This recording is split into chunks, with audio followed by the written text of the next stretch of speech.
I have a short poem for you. On this Mother's Day, troublesome thoughts about its origins and its subsequent bastardization fill my mind.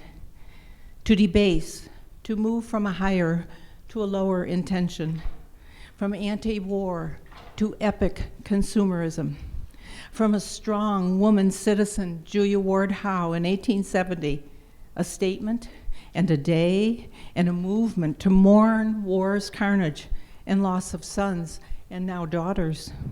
From the floral lobby in US Congress in 1913, Mother's Day moved from Memorial Day to the second Sunday in May. Men in business and Congress redefined women not as citizen activists, but as consumers for their families.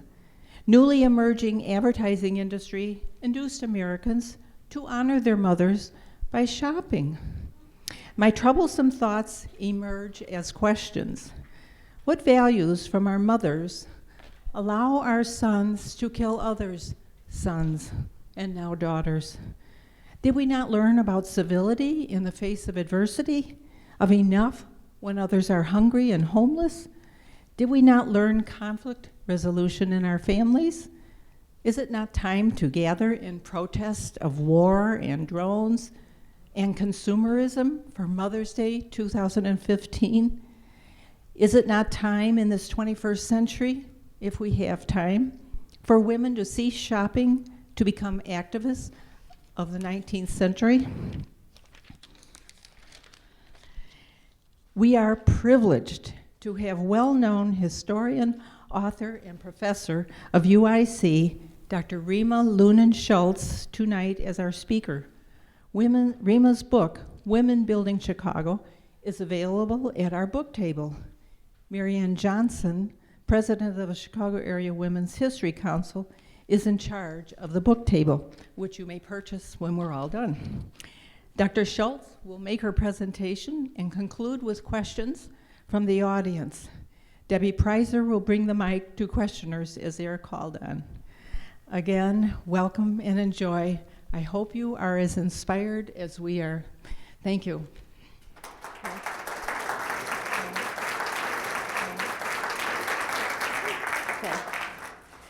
This crowd, which is filled with dear friends of mine, and some people that I don't know, but a lot of people that I've known over the long period of time I've been in Oak Parker with my husband Richard. And this reminds me of one of the first things I did with the League of Women Voters in the 70s, which I thought could not possibly be controversial. I was named, after doing a variety of things, I guess, UN Lady for the year. And that meant that I had to cook up some kind of a program about peace in the library. And I figured, well, I'll get somebody from the One World Federation, and maybe the kids can, in the whole community, can have boxes and collect stuff for UNICEF. And so I went about my business doing this. I think I may have been the last UN lady. And one of the things that happened was we had this wonderful pacifist guy speaking. He was also in a group called Bread for the World. And my son, one of my sons, Carl, the older one, when we walked into the veterans room at that time in the second building of the library, and he looked around, he said, "Mom," he said very loudly, "we know everybody."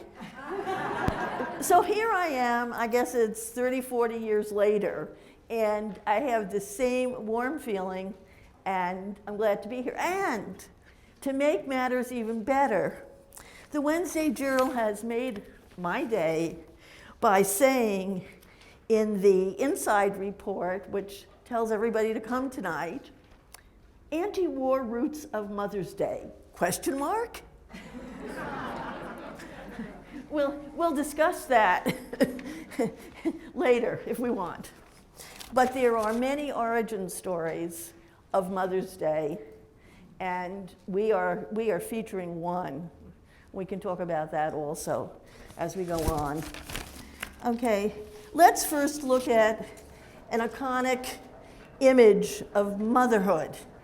And I'm so glad that Mary Ann Johnson is here, because as a dear colleague of mine for a very long time, who was one of the members of the editorial board of the book Women Building Chicago, which is the product of a collaborative feminist approach to doing history, and is owned by the cooperative still to this day. Mary Ann, when she was director of the Hull House Museum at UIC, did a book with Wallace Kirkland Sr. A lot of you know Wallace Kirkland Jr., who actually grew up at Hull House. And she put together a book called Many Faces of Hull House. And what it showed was some of the really magnificent photography that Wallace Kirkland had done. And this is and I found this later on and did some research and found out that the little girl at the knees of this wonderful Jane Addams was the mother sitting here with her daughter, looking. Okay, she is Eleanor Pascali Peterson, and I think the daughter is Carmen. I don't know if Mary Ann remembers this or not, but Eleanor lived in the neighborhood. And this is an enlargement of the original photograph that Wallace did between 1933 and 1935, at which time Eleanor Pasquale was going to the Mary Crane Nursery at Hull House, which was one of the 13 buildings in the complex that was like a college campus. Of course, soon, eventually to be replaced by a college campus. But anyway, Jane Addams was often portrayed as a maternal figure. Her settlement house was a home, not an agency or institution. Her womanly figure, surrounded by children, belied her intellect and influence on American pragmatists John Dewey and William James. Her authorship of a dozen serious tomes on the subject of democracy and social ethics, and it also kind of disguised her political power.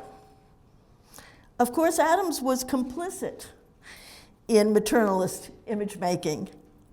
Many of the iconic photographs of Addams with Hull House children were intentionally staged, as I'm sure this was. Tonight we ask the question, what did maternal thinking have to do with women's work as peacemakers?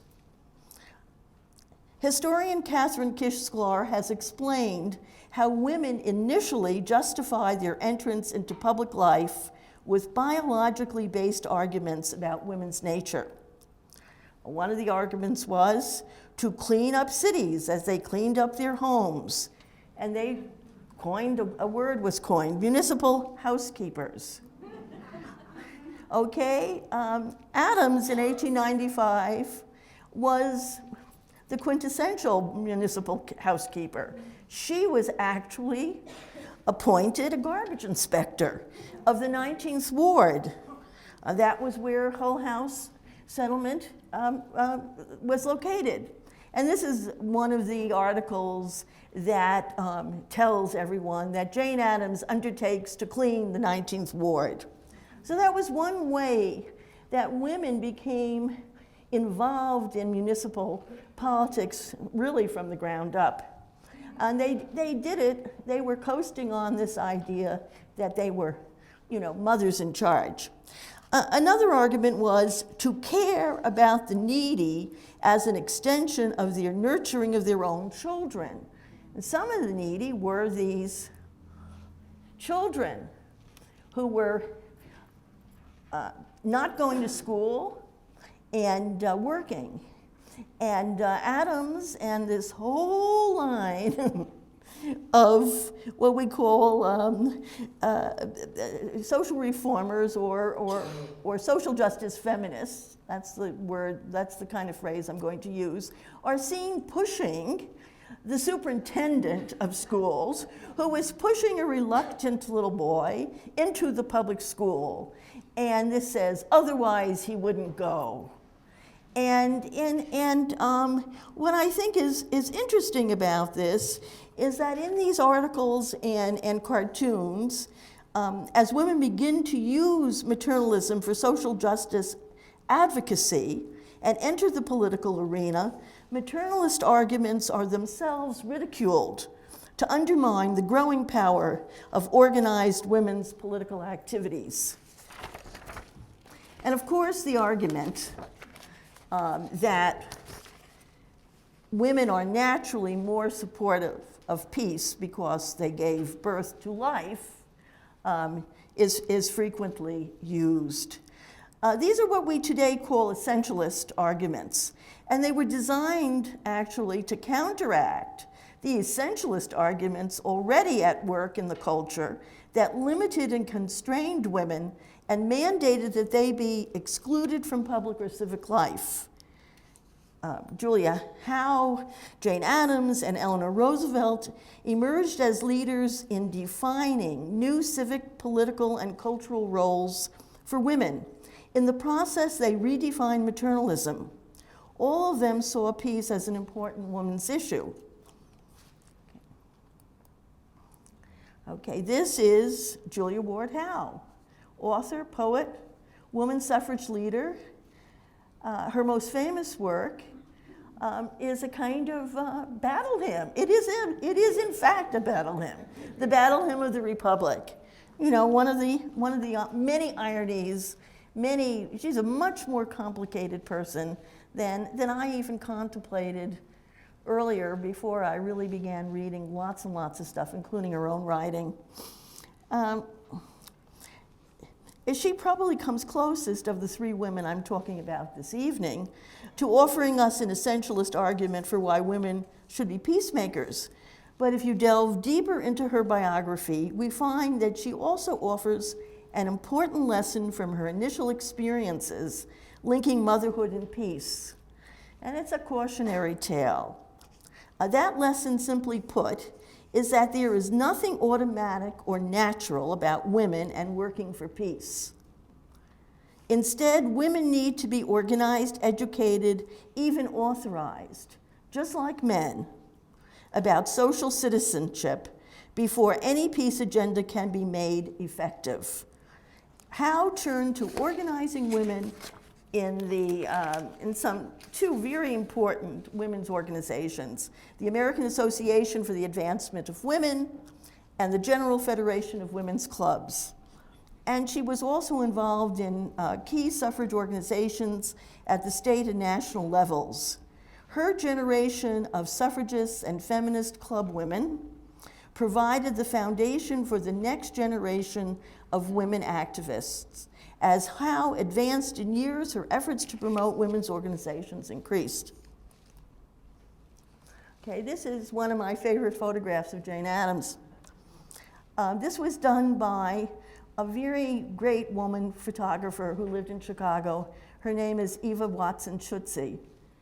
And she did this in 1910. She took this photograph, and it comes from the Art Institute of Chicago. And I'm using it for educational reasons. So do not reproduce it. Okay. Addams used the maternalist argument for an expanded role for the state in a social justice agenda. And in her peace advocacy, she worked outside of government with other social justice feminists and actually created what I'm going to call a parallel women's diplomatic system in attempts to influence elected policymakers. Now, don't forget, the vast majority of women in Western industrial countries, including the United States, do not vote until 1920 or even later. The phrase social justice feminists has been coined by historians in an attempt to distinguish those women interested solely in equal rights from a group of women who shared an agenda of social change with the goal of some level of redistributive justice. Although some were social democrats or socialists, in the United States they came out of non-Marxist traditions, many from the social gospel movement in Christianity with its critique of the widening gap between rich and poor and the social evils of urbanization and industrialization.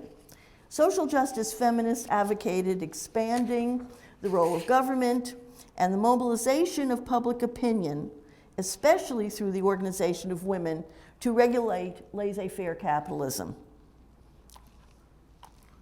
Okay. Eleanor.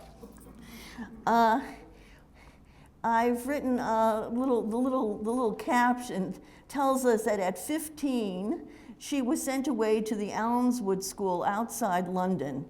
Its founder, Marie Souvestre, the daughter of the French radical philosopher Émile Souvestre, opened up to her the worlds of art and ideas and service to the less fortunate. I think, we don't have time tonight, but in each of these women's lives, there was an internationalism, an exposure to intellectual ideas, not just in the United States, but in a more cosmopolitan sense.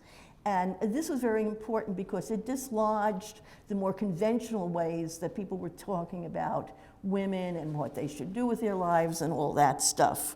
Eleanor, building on the work of WILF, the Women's International League for Peace and Freedom, which was Jane Addams' organization, and the social and justice initiatives of the New Deal, worked for the first time as a woman inside governmental and diplomatic channels, not only as the first activist First Lady, but afterwards as a United Nations delegate and chair of the committee that not only compiled the articles of the Universal Declaration of Human Rights, but managed to achieve its acceptance by the international body. Here we have the first kind of Mother's Day poster. I guess this is really something that's been done lately. It isn't something that Julia Ward Howe did, but anyway, it announces the Mother's Day proclamation. Julia Ward Howe was a pretty romantic woman, had incredible interest in all kinds of ideas, and posed herself rather interestingly in this particular image.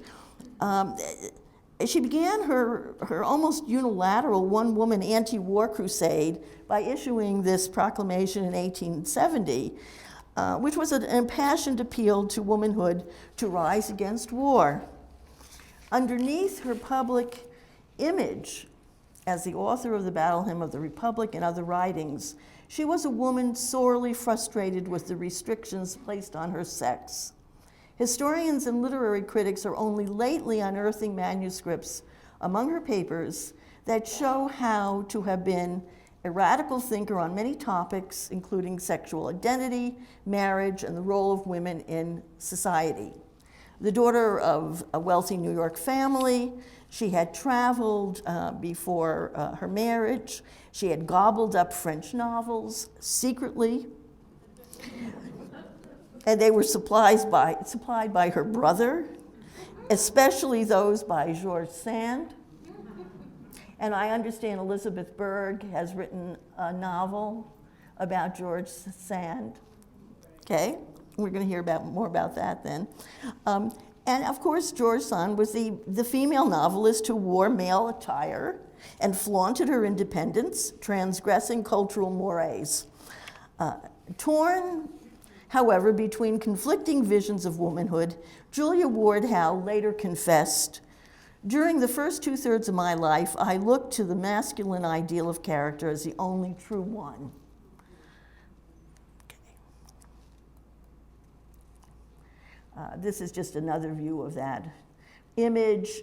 She wrote a book in 1854 called Passion Flowers. It was a collection of poems, and which she published it anonymously, but it was an open secret that the poems were hers, and they told of domestic unhappiness, and of course caused trouble in her marriage, which I think she wanted. She tried to get a divorce twice.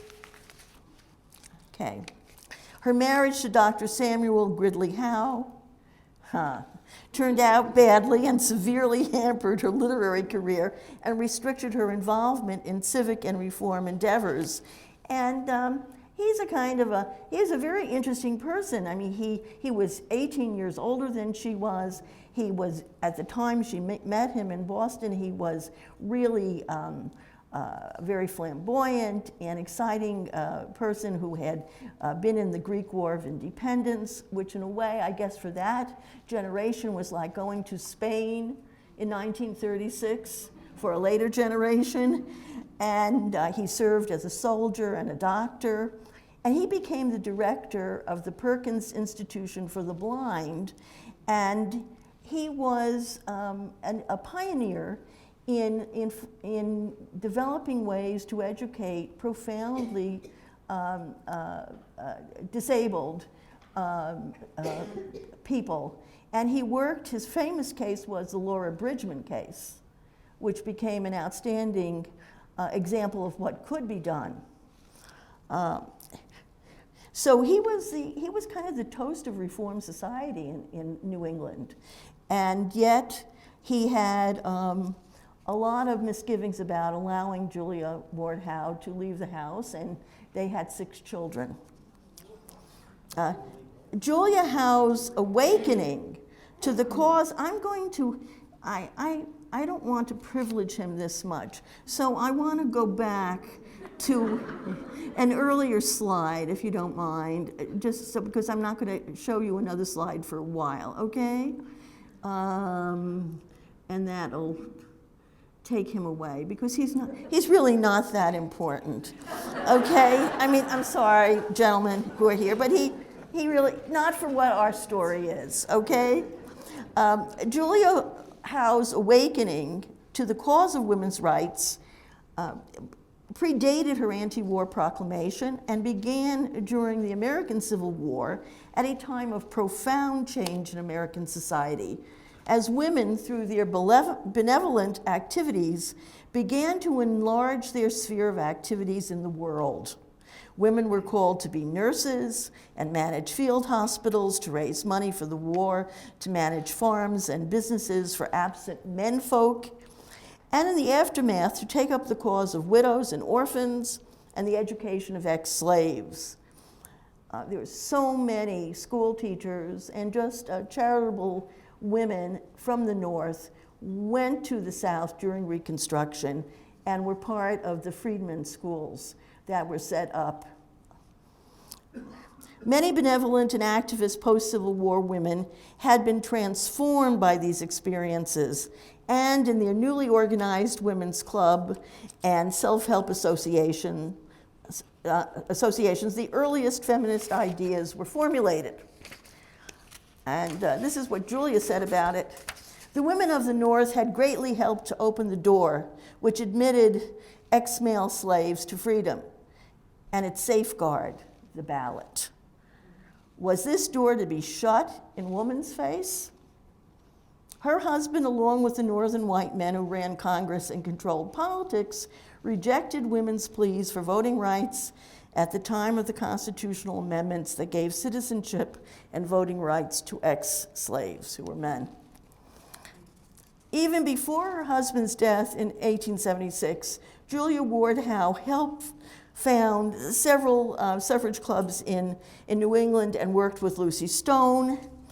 These women's clubs were incubators of an emerging social feminism, a very productive reinvention of the ideology of maternalism. Instead of arguing, as women had formerly done in the antebellum period and just even after the Civil War, from a natural rights theory for equality, women began to argue that they should have the vote so they could protect the values of the home. and by extension, create a safe, healthy world for their children. For Julia, following this logic, outlawing war was the highest calling of motherhood.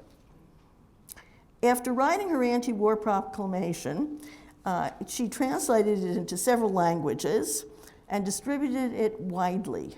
In 1872, the year she began editing the influential Woman's Journal, it was a very important periodical, she traveled to London to promote an International Women's Peace Congress, but was unsuccessful.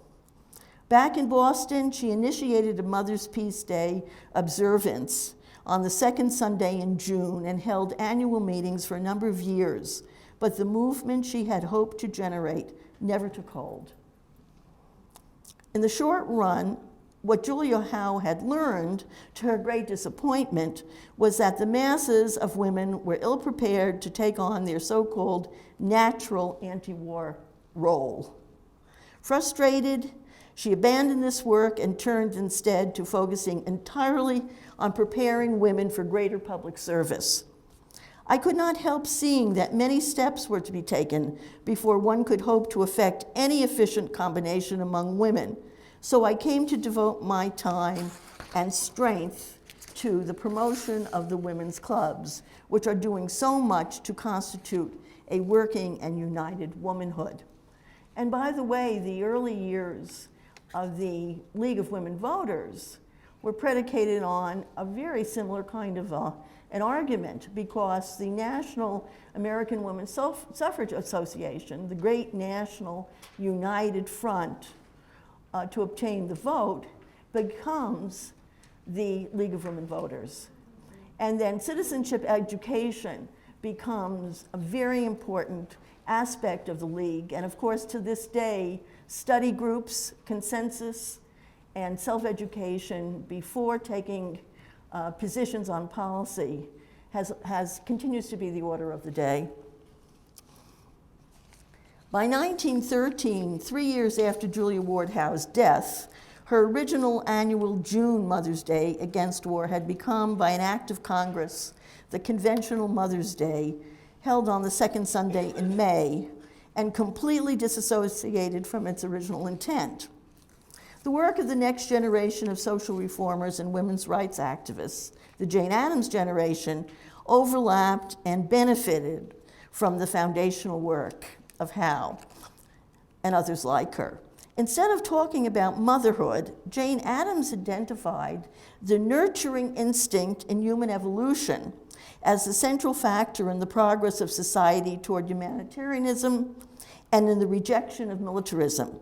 It was a critique not only of war, which everyone hated, but more significantly, it was an assault on hunger, poverty, racism, colonialism, sexism, and unregulated capitalism. Addams had found Charles Darwin's doctrine of evolution profoundly significant in explaining human history, and she adopted a social evolutionary view, arguing that in the long process of evolution, the nurturing trait or instinct predated, perhaps by 1 million years or more, humankind's proclivity to kill masses of their own species. Addams pointed to changes in human behavior, such as the ending of slavery, to illustrate social evolutionary progress. Addams also saw progress in the Whole House neighborhood, where immigrants from different lands put aside ancient ethnic animosities and lived alongside each other without conflict or violence. She saw women as having a significant role in social evolution in the long run, of course, because social evolution also comes through reproduction. Okay. Here we are. Social justice feminists. I love this photograph. This is from a newspaper, I think. This is Julia C. Lathrop, who in 1912 was appointed the first head of the Women's Bureau of the federal government. Here is Jane Addams, and here is Mary E. McDowell. She ran the university settlement in the area called Back of the Yards by the Union Stockyards in Chicago. social justice feminists associated working for world peace with their other social work initiatives, such as abolishing child labor, raising family wages, and providing public health. And they saw this could happen with the expanded role of the state in social welfare and the introduction as well of not-for-profit public sector agencies. As peace advocates, they saw a similar expanded role for international governmental bodies and also for what we now call NGOs in the social welfare of people beyond nation-state boundaries. That's why Addams was very interested in people like John D. Rockefeller II, the people who ran the Russell Sage Foundation, the Carnegie endowment people who were interested in peace. She saw them as being part of the whole package that had to be pulled together for international change to occur. Social justice feminists in the women's trade union movement. First I want to show you, this is the delegation that goes to The Hague in 1915, okay? And Jane Addams is right here, okay? I'm going to put her on her gorgeous hat, okay? And these are all the American women, and a lot of them are people who she's already networked with in things like the anti-child labor campaigns, the trade union organizations, and so forth. And I think that that's very important because this was a peace movement that was, from their point of view, democratic, small d, because it engaged with working class women as well. And there were also efforts at crossing race boundaries and definitely at crossing ethnic boundaries.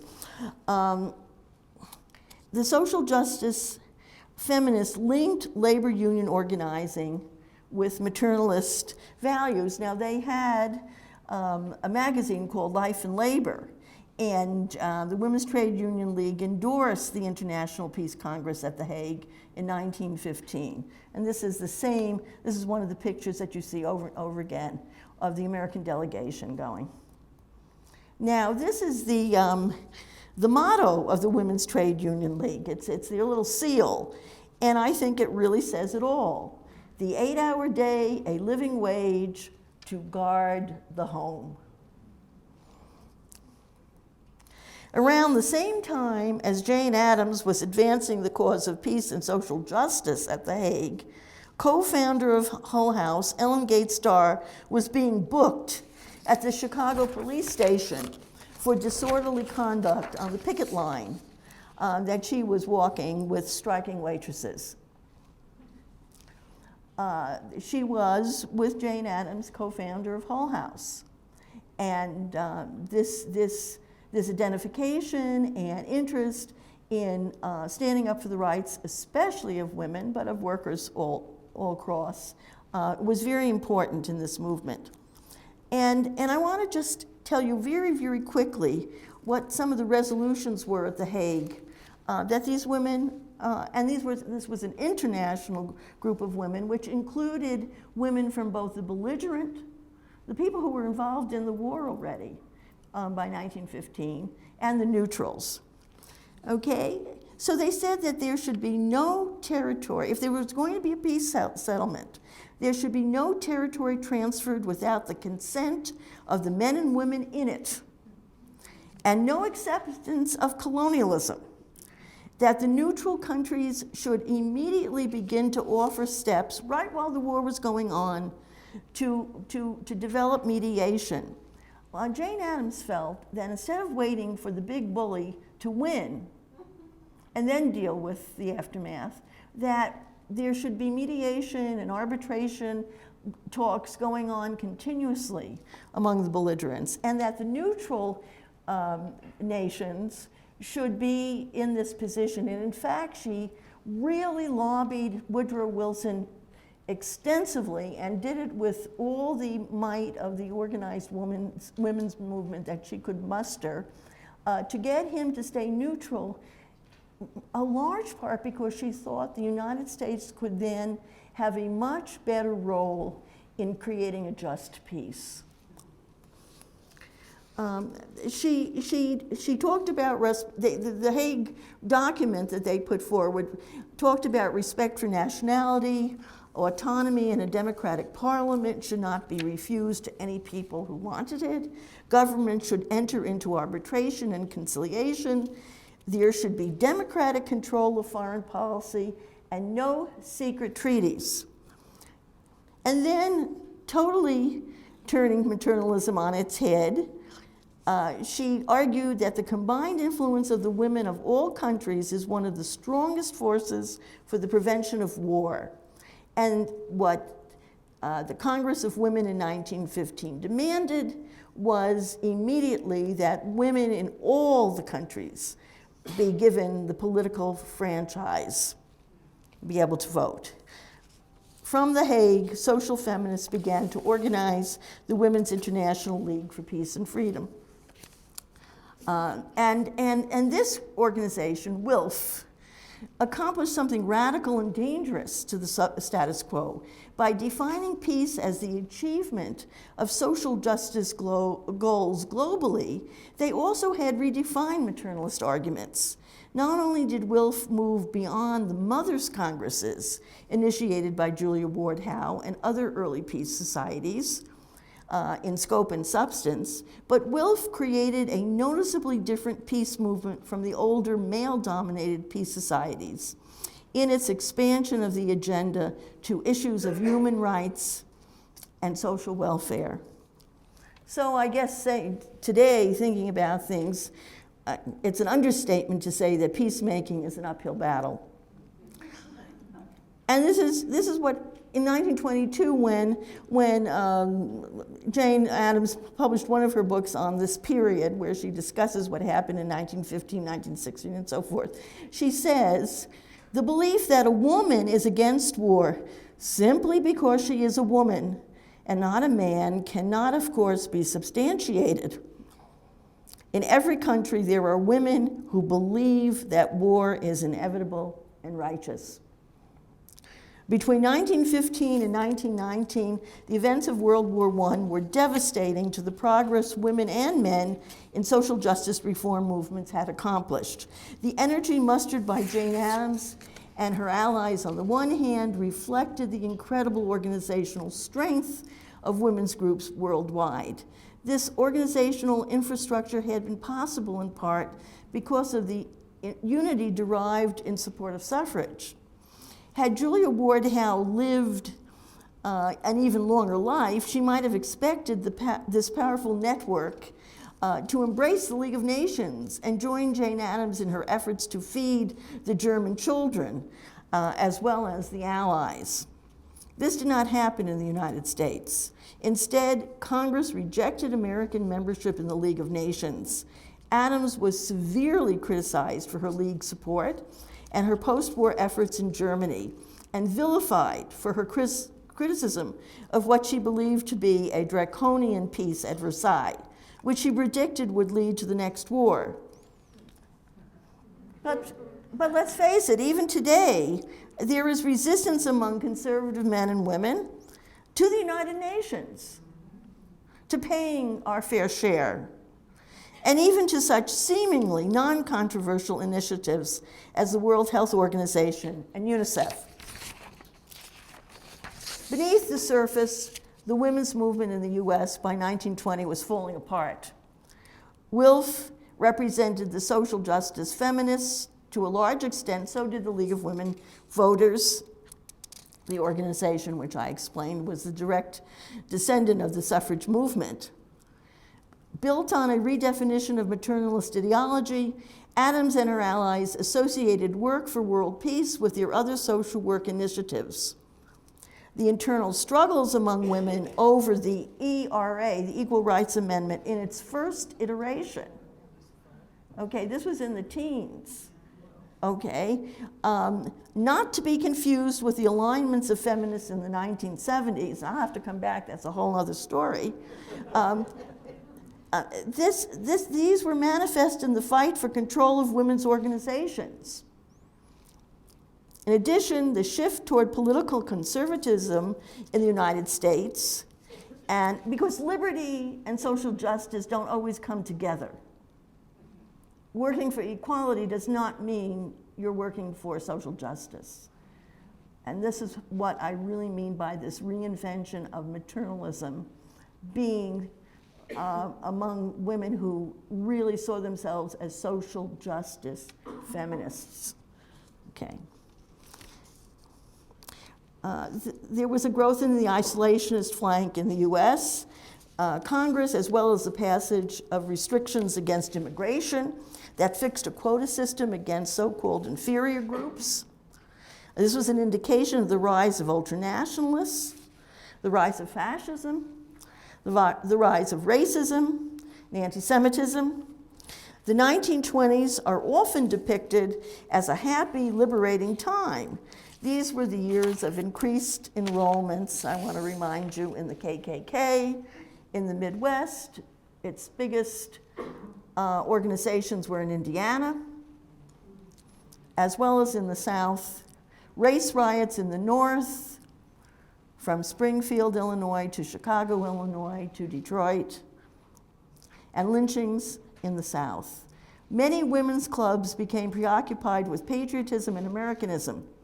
Women had the vote, but the World War and its immediate aftermath had a chilling effect on the social justice agenda.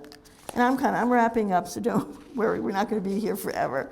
We'll be able to talk. Public opinion about Jane Addams can be seen as a metaphor for the breakup of Women's United Front.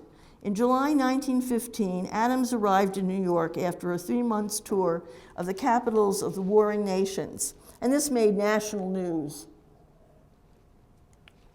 especially her remarks at Carnegie Hall, where Addams, when she really said something that just went beyond the pale as far as patriots were concerned among the Allies. She asserted that the soldiers in the trenches, on both sides, were incited to bayonet charges by doping them with intoxicating drinks.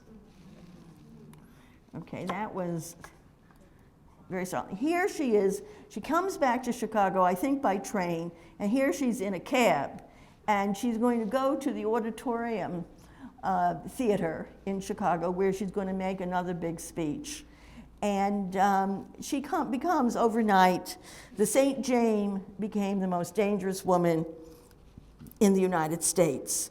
Everyone from the government's Red Squad and the beginning FBI, the Daughters of the American Revolution, who rescinded her honorary membership, and the American Legion, who hounded Addams as subversive, dangerous, and of course, unpatriotic.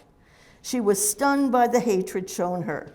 She had been the most respected and admired woman in the United States. It would be more than a decade before her peace and social justice work would be recognized by the Nobel Committee, and she would share the Peace Prize in 1931 with Nicholas Murray Butler, the president of Columbia University. Addams gave her prize money to the Women's International League for Peace and Freedom. What?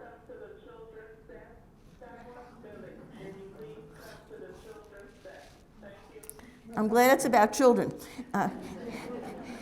How could a peace movement concerned with social justice sustain itself during conservative times and during periods in which women turned to private concerns and personal careers and club women were no longer feminists?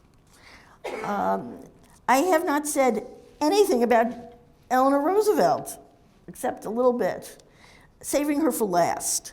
Eleanor Roosevelt is the connection between the generation of Jane Addams and the first wave of feminists and the emerging second wave feminism that was just around the corner. And I had the wonderful opportunity of meeting her, I guess it was the end of 61, the beginning of 62, the last year of her life. She came to visit us at the State University of New York at Binghamton, which was just beginning to be built as the great university it is now. And she sat with a group of us. She did a number of things, gave a couple of speeches, and she sat with us in the little lobby or living room of our of our dorm, and we talked with her. And this was a moment in time before Betty Friedan, before Roe versus Wade. We used to be locked up at night after curfew in our dormitories. The birth control pill was very experimental. And we worried, we debated whether or not we would allow strangers into our bomb shelters that were built in our dorms. And I had joined a group called SANE, which was against nuclear proliferation. Eleanor Roosevelt really knew what this was all about, and we could not even see around the curve. I say this with some degree of optimism because I believe that perhaps we can't see the curve and beyond it right this moment. But there will be another iteration of an upsurge because it's very important for the world. As an 18-year-old woman, Eleanor, striving to find a life of meaning and value, had volunteered at the Rivington Street Settlement House on New York City's Lower East Side. In that short period before marriage, Eleanor Roosevelt connected with a vibrant woman's culture. It made a lasting impression. Her support of the social feminist welfare agenda made her an important influence in the FDR White House and connected the generation of Addams with the New Deal. Here she is in 1939 with Marian Anderson, right? She stepped up, Eleanor Roosevelt, to make sure that when the DAR, they're getting a bad review tonight, denied Marian Anderson her use of Constitutional Hall for a concert because they had a contract that had a covenant against African Americans in it because of her race. Eleanor Roosevelt decided that she would sing at the Lincoln Memorial. That was, a profound moment, one of the profound moments in the Lincoln Mall in Washington. Here is Eleanor chairing the Committee on the International Human Rights Declaration, United Nations 1947-48. Can you find her? She was the only woman member, and she's not holding a baby. Here she is looking very serious. That committee set the pattern for many subsequent human rights agreements. While often non-binding, they nevertheless serve as a common standard of achievement for all peoples and nations. And that's not an unimportant thing. We must write it, we must detail it, we must imagine it, and then it could take generations to work to achieve it. But it must be written down. Here she is holding up the Universal Declaration of Human Rights. I think Article 25 says some of the things that in 1915 the women at The Hague had begun to say out loud. Everyone has the right to a standard of living adequate for the health and well-being of himself and of his family, including food, clothing, housing, and medical care, and necessary social services, and the right to security in the event of unemployment, sickness, disability, widowhood, old age, or other lack of livelihood. I sort of want to go back. Who shall I go back to? I'll go back to this first and just leave this as I conclude. I sometimes feel, and this is a quote from Julia Ward Howe, as if words could not express the comfort and instruction which have come to me from two sources. And she wrote this in her memoir. One of these sources has been the better acquaintance with my own sex. The other, the experience of the power resulting from associated action in behalf of worthy objects. Howe, Addams, and Roosevelt, to conclude, were empowered as a result of their participation in the women's movement and in other key social reform efforts in which they had carved out new spheres of influence for women and leadership roles for themselves. They had found meaning and comradeship with women. As women shaped by the long struggle for women's rights, they had learned to turn restrictive cultural disabilities into powerful tools. Thank you. Rima and I have known each other since, I feel like I should turn around this way. Terry Powell. Did I? No. School politics of the 1970s. Yes. Anyway, when I read the article in the Wednesday Journal today that said anti-war, I had seen in the promotional materials that peace was the word used. Any thoughts on which is the more powerful or the stronger way to bring that idea forward? And I'll go ahead and sit down. Well, Addams becomes a pacifist, and in a way, I'm really grateful for her sake that she dies in 1935. Julia Lathrop, who was very much of a colleague of hers, and Dr. Alice Hamilton, two of the people who went with her on a lot of her trips to Europe during the World War I period and afterwards, wrote about the 30s and what they were experiencing and seeing as they continued to go and visit. And they saw the rise of some pretty brutal stuff that had to be stopped. And I think that this period, the 30s and the 40s, which is not a very, it's a very difficult period if you're a historian of women. It's always great to get them there, you know, oh boy, they start their settlement houses and they start their clubs and whatnot, but then, and their organizations, but then what happens when the world continues to create challenges that really throw one's generalized ideas about how things work into an ethical chaos, and in terms of how we should proceed. And I think that one of the things that needs to be done is to look at what Wilf does during the pre-World War II period and then during World War II. I think there's a lot of stress. They lose a lot of members. I think there's a problem because being totally anti-war, being pacifist, becomes very difficult in these situations. When she uses the word peace, and I think in a way peace is a more, it's a more ambiguous term, but it's also a more embracing of all the different ways that she is looking at humanitarianism against militarism. So for example, Addams writes in Newer Ideals of Peace, which he publishes at the very beginning of 1907, but she's working on it for several years before that. And what it is, you think it's going to be about Europe or something, or some wars, and it's about municipal government.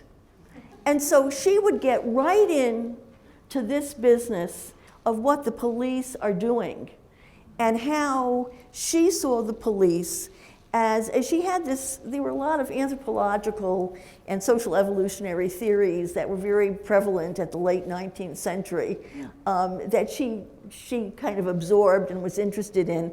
And they had this idea that they were these artifacts of another period of civilization or of development in the progress of the human race, and that you would see these leftovers. And what she saw in the way in which industrialists would not give a fair wage to their workers, she saw this as the conflict of the war, the military spirit against the humanitarian. And she saw this in terms of police protecting property rather than creating a commonwealth of support and safety for the people who lived in cities. So she was applying this idea of working for peace by dealing with social justice issues in every nook and cranny of the social fabric. And so I like the word peace. Thank you for a very informative history. You mentioned that we can't see around the corner, and I agree we don't have a crystal ball, but you alluded to maybe there's some hope for women and men, hopefully, banding together. Can you address that? Well, I think that, for example, if I'm trying to channel Addams, which is not good because I don't like what if. I think it's it shouldn't be in the historian's vocabulary. But let's have some fun. And you know, I spend time with some of the younger generation at the Hull House Museum, and they're very interested in the social justice initiative that the university is embracing across the board. And they get a lot of energy from thinking about Jane Addams, and sometimes not they don't do it as historically as I want them to, but I think it's a good thing because they have such a remarkable, comprehensive sense of the oneness of humanity. They are the people who are not concerned about all of the things that the older generation are holding on to and beating themselves up over. They don't care who falls in love with whom. They want people to find support and a wholesome life with whoever, whatever that works. They are not interested in nationalism in the way that used to be important. I think they have a greater sense of being in a larger community. And they have to, because they're scared. They're living on a globe, on a planet that's in terrible shape. And they understand with a great urgency this. But they have a problem that Jane Addams said her generation had. Sometimes she called it the family claim. Sometimes she called it a kind of, being selfish. I mean, being preoccupied with self. She said, you know, we go to college and we get filled up with ideas and all of this sort of, we read these books, and what she was disturbed about in her own life was she felt that the way she had feelings, the way she had sentiment, was not because of sharing the life with other people who were in the struggle, but because she read about the struggle of the people. And that was, you know, it's an interesting kind. Somebody asked me recently about her anti-intellectualism, which isn't really a typical anti-intellectualism in any way or form. But the idea of this commercialism, which she was also very concerned about, is what I worry about, because it's a commodification of even the sentiment of caring, of helping, that puts us in silos, that makes us just be getting the things we seem to think we need for ourselves or our immediate family, and doesn't give us the way of bridge making to even people who perhaps disagree with us, but we have to get along with, we have to be together with. And so I think that the tendencies are there, and obviously the urgency is there. But, you know, sometimes it comes when you don't expect it. Hi, I'm Sarah, and I'd like a historian's viewpoint on the powers that were able to bulldoze the Hull House settlement, like, you know, on How that the happened? UIC campus. Yeah, what's the story behind that, and why aren't those buildings still there? Because that seems like a huge loss. Okay, well, I'm writing a book about that right this minute. And I have a good chapter on how that whole thing happened. And I will tell you, Jane Addams, from my point of view, was not Jane Jacobs. She is not about handling city life as a kind of protective way of, restoration and this and that. She was a modernizing force from the day she moved in to a couple of rooms in this old family homestead of a very rich real estate baron who owned a lot of the slums all around the place. And she worked with his cousin who had inherited, a woman by the name of Helen Culver. And these were kind of old-fashioned evangelical Protestants who were the last kind of, last of their generation in a way in the neighborhood.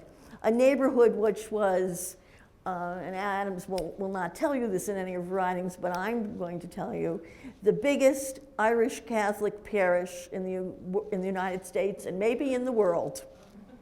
It was filled with college and high school and a lot of parochial schools, elementary schools, which were surprisingly doing quite a bit of good work at a time when the crisis in the public schools was that the public schools were really very unformed and needed a lot of effort. So she comes into this place and she kind of needs to figure out where they're going. And one of the things she begins to do is to build what I call a parastate. She knows what the government should be doing, but it's not doing it. So she begins to do it in a small way. And she increases all of this stuff she builds a park. She shows people that immigrants really like to go and use a public bath, and she does all this stuff. She is changing the nature of the ward or the place from day one, at the same time that she is not engaged with what the Catholic establishment is doing, and she's has to make the best worst case of what's going on in the neighborhood. So she has to imagine the neighborhood in a certain kind of way in order to make her work happen and to become this interpreter of what's going on in urban life and what's going on with immigrants. And the good news is she tells people immigrants are good. They're basically good, they're kind, they have generosity, and America is going to be all right. That's the good news. The other piece of it is she finds out very early that the neighborhood is not the unit for solving anything. She has to go to state and national legislatures. Ultimately, she really feels that nothing can, like for example, the immigration problem. It's an international problem, for God's sakes. She can't solve it. She can be helpful. She can show a certain way of framing the discourse of what's going on. She can bring people there who would never set foot in that neighborhood, but she can't solve it. So what happens is, by the 1950s and early 1960s, the neighborhood has suffered from City Hall making incredibly negative decisions about it, by the federal government making very negative decisions about the way that public housing is going to be run right in the neighborhood, by the fact that the neighborhood, because it's weak in terms of its representation politically, if there's going to be a road, it's going to be through them. There's going to be an expressway and so forth. So the pictures of the last years show an entity that has lost its neighborhood even before the neighborhood happens to get bulldozed. And the other part of it is Addams would be very happy with the campus for what it is doing in terms of employment of people of color, in terms of unionization, which people were unionized at Hull House, and she would want them to be unionized in the place that takes over. So we can't, we really have to see this in a kind of judicious way. The other story is that really, because it was such a, I want to say a place of, it was very plastic. It could be in almost anyone's diagram of what we should do with urban life, and there were a lot of real estate developers on the board of trustees of Hull House at the very end, which is an interesting story. And and there were splits, and the neighborhood felt betrayed in some respects, but ultimately it couldn't hold itself. It couldn't hold itself together. Now, why the university? Well, that's another story, because in 1960, the idea of preservation, the word vernacular architecture, I'm giving a paper out of vernacular architecture forum in June. What the hell is that? Well, ordinary people building houses using even architects and planners who are not stars. The way we build the environment. Nobody thought that anything like that was worth saving. I mean, even the preservation community did not know how to argue for the buildings, which were in fairly lousy shape. So that, in some ways, those are some of the answers, but hopefully the book will be more instructive. I just have to tell you how sort of, I guess I'm not angry at him or whoever wrote this, but I want to talk about the other origin, the other origin story of Mother's Day, and the fact that not only is the headline anti-war roots of Mother's Day, are these women kidding? All right, and then I was fascinated by this introduction to me. They said, according to the oppressed materials Schultz will discuss.